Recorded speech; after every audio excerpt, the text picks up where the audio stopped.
ہیں کہ جب کوئی شخص دین تعلیم کو، دین اسلام کو،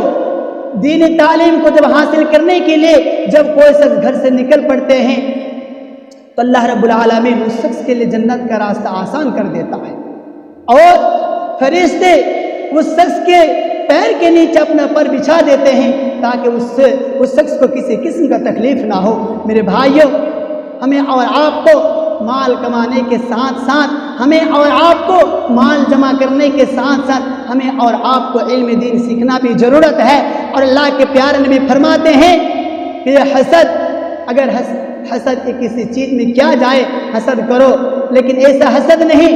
کہ اللہ کسی کا مال زیادہ ہو گیا، آپ کا مال زیادہ ہو گیا، میں یہ نہ کہوں کہ اس کا مال ہلاک ہو جائے، وہ برباد ہو جائے، ختم ہو جائے۔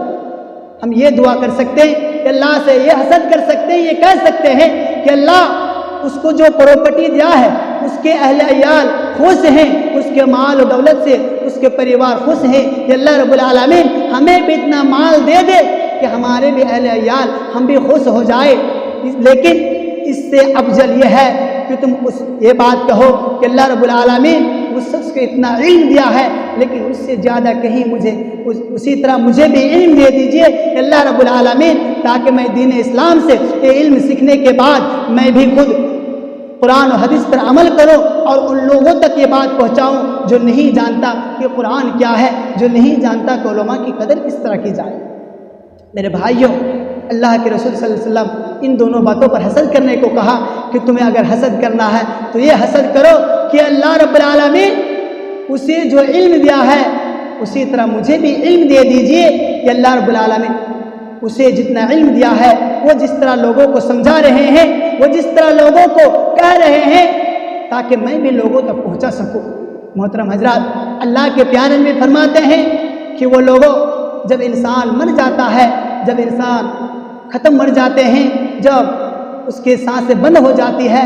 تو اس کے اعمال کا رجسٹر بند کر دیا جاتا ہے۔ جب وہ قبر میں چلے جاتے ہیں تو کوئی چیز اس کا کام نہیں آتا سوائے وہ چیز جو اگر کسی شخص نے مدرسہ بنوا دیا،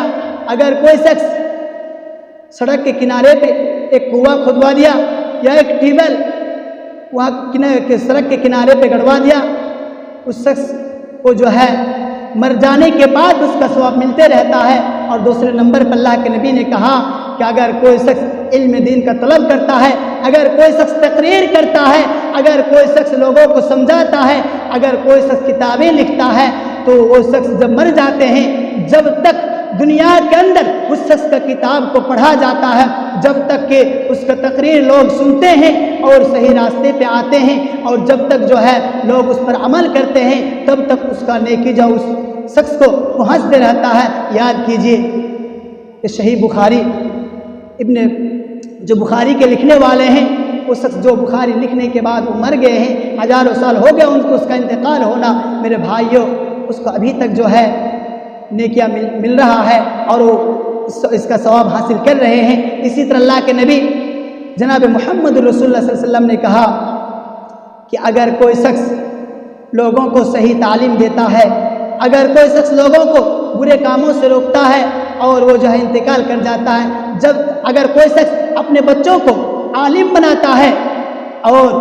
وہ بچہ صالح ہو، نیک ہو، اس کے گارجین، اس کے والدین مر جاتے ہیں، لیکن وہ بچہ جب تک اللہ رب العالمین کے بارگاہ میں دعا کرتا ہے، رب ارحمہما کما ربیانی صغیرا، کہ اللہ رب العالمین جس طرح میرے والدین مجھے تکلیف برداشت کر کے مجھے پالا ہے، مجھے بڑا کیا تھا، کہ اللہ رب العالمین میرے گارجین، میرے والدین مجھے علم دین سکھایا تھا، کہ اللہ رب العالمین تو آج اس کے گناہ کو بخش دے، کہ اللہ رب العالمین اس کا بدلہ اللہ رب العالمین تو آج اسے دے دے، اللہ رب اس کا نیکی جو ہے، اگر کوئی اپنا صالح اور نیک اولاد چھوڑ کر دنیا سے گزرتے ہیں تو اللہ کے نبی فرماتے ہیں کہ اس کا نیکی بھی وہ شخص پاتے رہتا ہے قبر میں جانے کے باوجود۔ لیکن اس کے باوجود جو ہم اور آپ مال کماتے ہیں، جو کچھ بھی کرتے ہیں،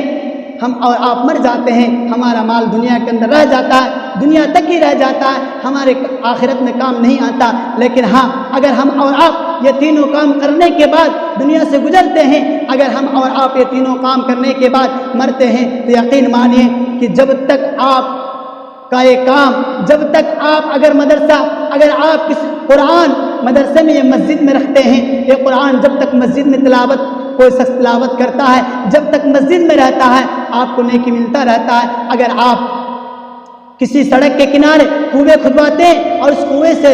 جب تک لوگ پانی پیئیں گے تب تک آپ کو نیکی ملتا رہے گا۔ اگر آپ اپنے بچوں کو عالم دین بناتے ہیں، نیک اور صالح اولاد رکھ کر اس دنیا سے رخصت کرتے ہیں، تو جب تک آپ کا بچہ اس دنیا کے اندر رہے گا یقین مانیے آپ کو نیکی ملتا رہے گا۔ لیکن اس کے باوجود آپ جتنا بھی کر لیجئے، جتنا بھی مال کما لیجئے، آپ پراپرٹی جمع کر لیجئے، آپ مر گئے، اب دنیا سے رخصت ہو گیا، آپ کا مال وہیں تک رہ گیا۔ میرے بھائیوں، ہمیں اور آپ کو چاہیے کہ ہم اور آپ اپنے معصوم اور کمسین بچوں کو دینی تعلیمات سے سرفراز کریں، ہم اور اپنے بچوں کو دینی تعلیمات دلائیں، اور اگر ہم چاہتے ہیں کہ اپنے بچوں کو ڈاکٹر بنائیں گے تو پہلے ہم اور آپ اپنے بچوں کو دینی تعلیمات دلا دیجئے۔ جب تک آپ کا بچہ سیکھ جائے کہ دین اسلام ہمیں کیا سکھاتا ہے، جب آپ کا بچہ سیکھ جائے تو پھر آپ اس بچے کو ڈاکٹر بنائیے، انجینئر بنائیے، لیکن ہاں اس سے پہلے آپ اپنے بچوں کو قرآن کی تعلیم دلائیے۔ میرے بھائیوں، آخر میں اللہ رب العالمین سے دعا گو ہوں کہ الہ العالمین ہم تمام مسلمانوں کو دینی تعلیم سیکھنے اور سکھانے کی توفیق عطا فرما، آمین۔